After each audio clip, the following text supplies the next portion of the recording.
right, so let's move on. A single woman, not me, so relax, wrote to Bustle saying she prioritizes sexual compatibility in a relationship, but her friend thinks that she's being naive. They're all coupled up and say sex is infrequent and even unimportant in their relationships.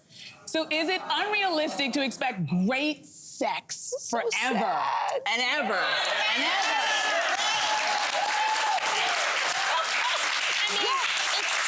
Listen, I think it depends on how you define great sex. Pragmatically, there are going to be maybe certain positions, certain activities that may not be possible when you are in your 80s. Oh, you're literal. I mean,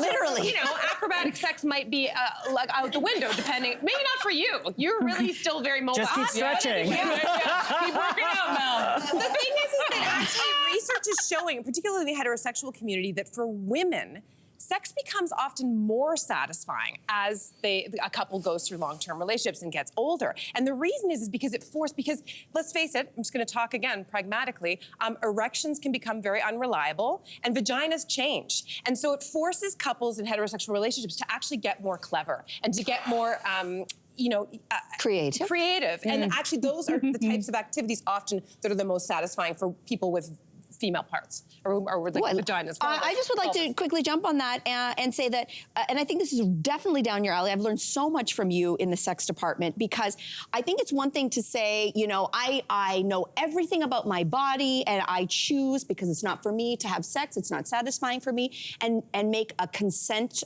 what's not consensual, but basically, you know, make an informed choice that you don't want to have sex anymore. What I sadly think is, and I'll speak to this as a heterosexual woman, is after you have sex ed in elementary school, we don't get sex ed anymore. We gotta go do it ourselves. And as you said, vaginas change as you go through menopause. So are you choosing to not have sex because it's not satisfying, or are you choosing not to have sex because, for example, it's painful? So I think that's the discussion to have, is let's bring back adult sex ed so we can all have great sex.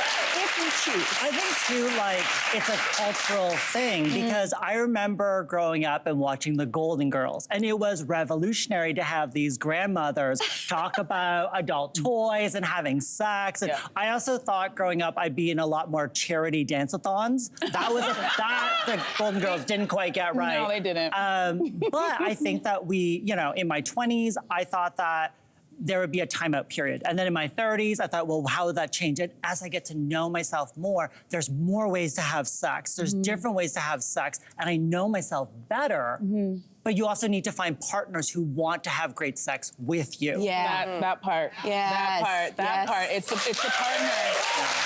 Who are you partnered with? Yeah, I don't know. I just feel like when I read this, my first thought was like, this woman has not clearly gone through perimenopause, because some vaginal dryness and a few hot flashes would cure all of those feelings immediately. But continue, enjoy it, have all the good sex. I think just lastly, I think it's also okay to normalize it for some people as they get older. They're like not interested in sex anymore, and that's okay too. I think it's like something that we need to talk about more often. But in an ideal world, it's like maybe it's just like coming up with new ideas and trying things in a different way. Follow Cynthia Loyst. Yeah, follow me.